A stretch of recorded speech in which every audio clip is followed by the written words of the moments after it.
What's good, y'all? It's the one and only King Cal 516, live in the wreck and live in the mix. And I want to make sure you guys understand because I was just watching one of the previous videos the other day, and I saw in the subtitles they described me as King Cal, as in moo. So I want to make sure you guys understand it's King Cal, Cal. Cal, short for Calvin. Just make sure you guys understand that because I ain't no Cal, all right? So just want to make sure that you guys understand it's King Cal 516, all right? So anyhow, on a serious note, check us out on our website, swishflames.com. Be sure to hit us up at Twitter, at Swish Flames. And if you feel so inclined to donate to the Cashapp, you can hit up $King Cal 516. All right, with that said, we're going to dive into the crazy news, crazy event, our very own beloved Team USA men's basketball team last night were defeated by Team Nigeria. And even though it was just an exhibition game, there needs to be a little bit of cause of concern. I'm not going to say hit the panic button. I don't think it's panic mode, but a little bit of concern, most definitely. Final score was 90-87. Nigeria hit a total of 23 pointers, which off the bat lets me know that we got to work on our defensive rotations. They were getting a lot of wide open 3-pointers. Now, not to make excuses, but just a little backdrop of Team USA. So far, they had about 4 practices. You know what I mean? So they haven't been together for that long because, obviously, because of the NBA playoffs. A lot of members that were selected were in the playoffs, and they're waiting for enough of them to lose out of the playoffs so that they can start meeting up. And so, what you have going on is you have a Team Nigeria who's coached by Mike Brown, who's got NBA talent, had a few weeks of practice, so they're ahead of the grain. Nevertheless, because of how talented Team USA still is, this is not the outcome we expected. If it was a close game and Team USA pulled out, it still wouldn't be the outcome we expected, but hey, we would take that. But to lose a game like this has a little cause of concern. And here's a couple of things that concern me about Team USA. You got elite talent.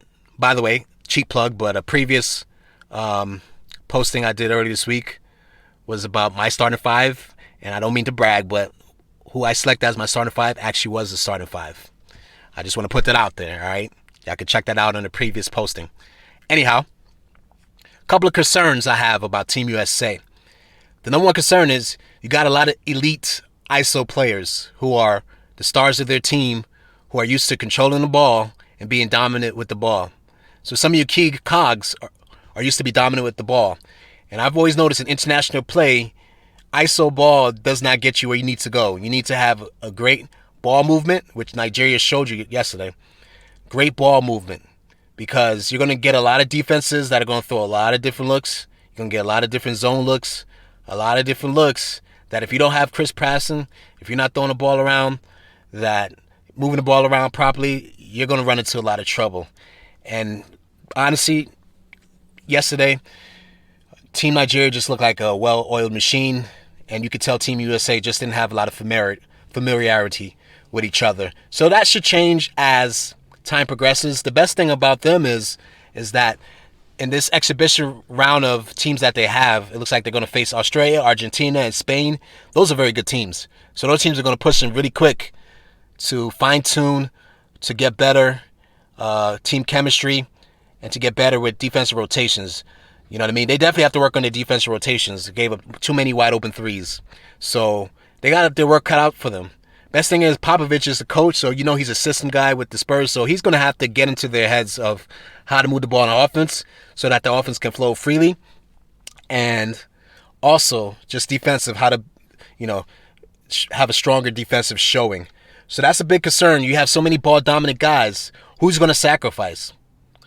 Who's going to be the guy to change their game for the betterment of the team, but is needed? You know what I mean? Everybody can't be a dominating force with the ball. There's only one ball. Kevin Durant is the best player on the team.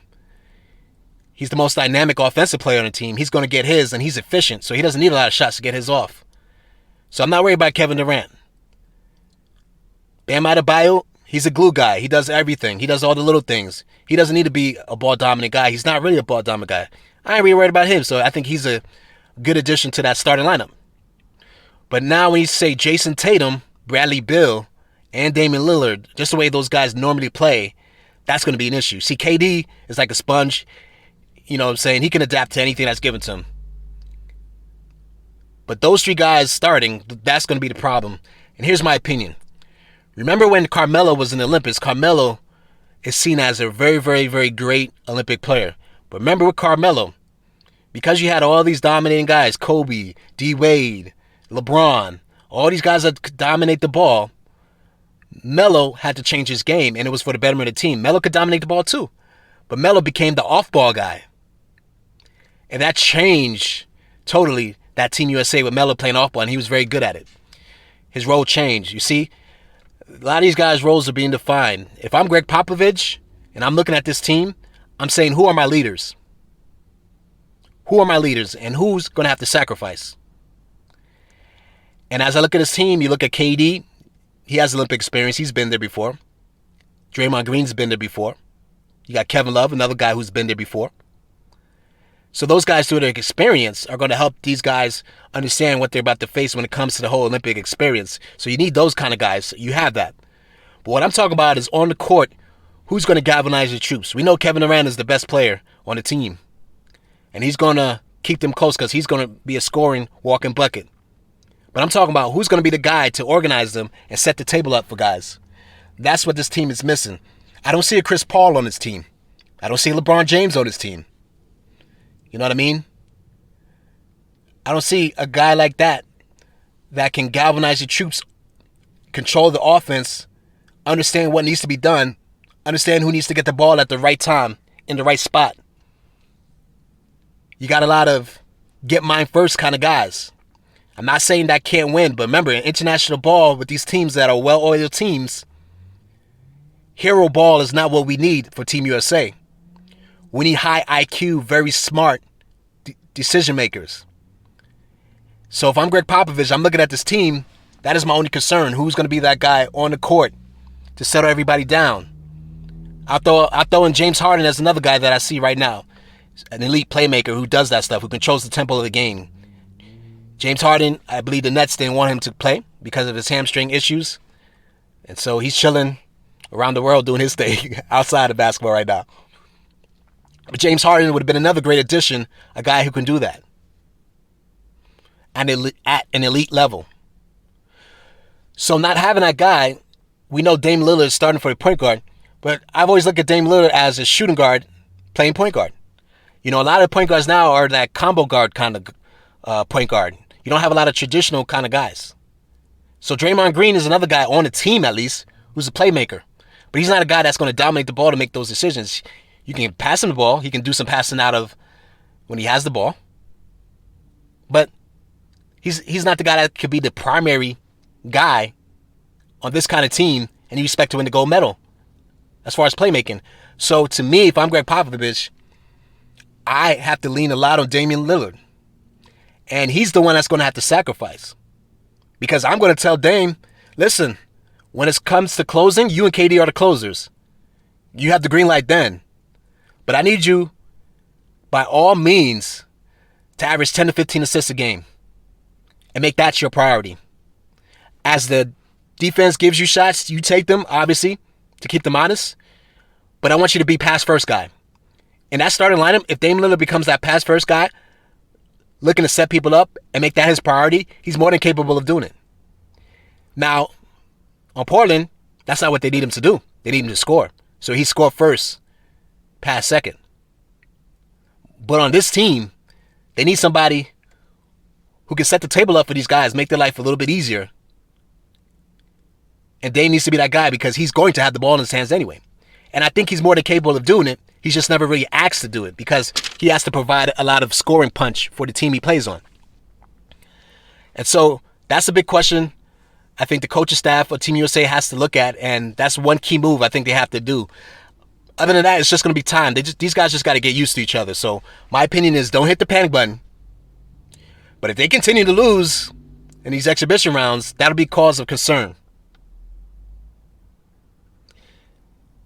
Other news is the last time these two teams faced off, Team USA won 156-73. That's in 2012.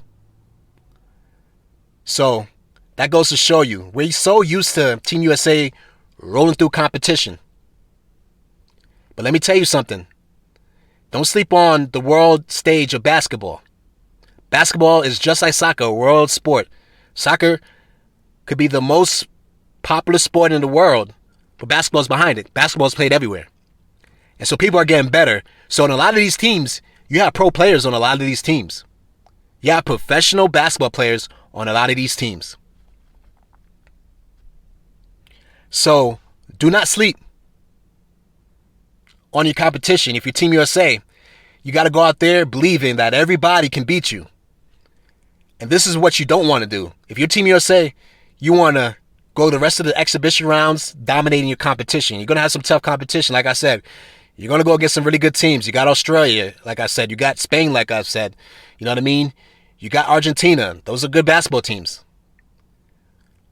But you don't think Slovenia, making it for the first time into the Olympics, led by a more than capable, high caliber, MVP type player in Luka Doncic, don't think they have a chance by seeing Nigeria beat the USA? You don't want to give these teams hope, and you don't want to give these teams confidence to think that they can play with you, because they just might do the actual thing. So Team USA, you want to have that intimidation factor, and to start off like this, that intimidation factor has just went out the window. So you want to regain that. So you want to come back in the next game and dominate, so these teams can start realizing that was a fluke. They got their work cut out for them, but they have the talent. I believe they can do it, but it's not going to be easy. It's not just going to be you show up and you're going to dominate. You guys are going to have to work at it. You guys are going to have to adjust to the international style of play. You guys are going to have to not play hero ball. You're going to have to play team ball. You're going to have to play a high level of team defense. And if Team USA commits to that, I believe they will come home with the gold. With that said, it's your boy King Cal 516. I'm signing off. Just to hit you guys with just a little bit more information about the channel. Just know we continue to expand our reach. And so recently we've been added to iHeartRadio. So you can check us out on iHeartRadio. If you like Spotify, you can check us out on Spotify and Google Podcasts as well. We've been added to that. I recently just created a Facebook page. So you can search us out on Facebook too to hear information. Just so we have a lot of different ways that you can get at us. But the main way is always, of course, the website at swishflames.com. And you can also search us out on YouTube, you know what I mean, for the content. All right? So make sure you hit the like, hit the subscribe. Make sure you support the channel as much as possible. We definitely appreciate you guys out there. And in the comment section, let me know what you think about the game and the results. Let me know if you think Team USA is going to come home with the gold. Let me know what you think about the team so far. With that said, I'm signing off. It's your boy King Cal 516. Enjoy the rest of your day, y'all.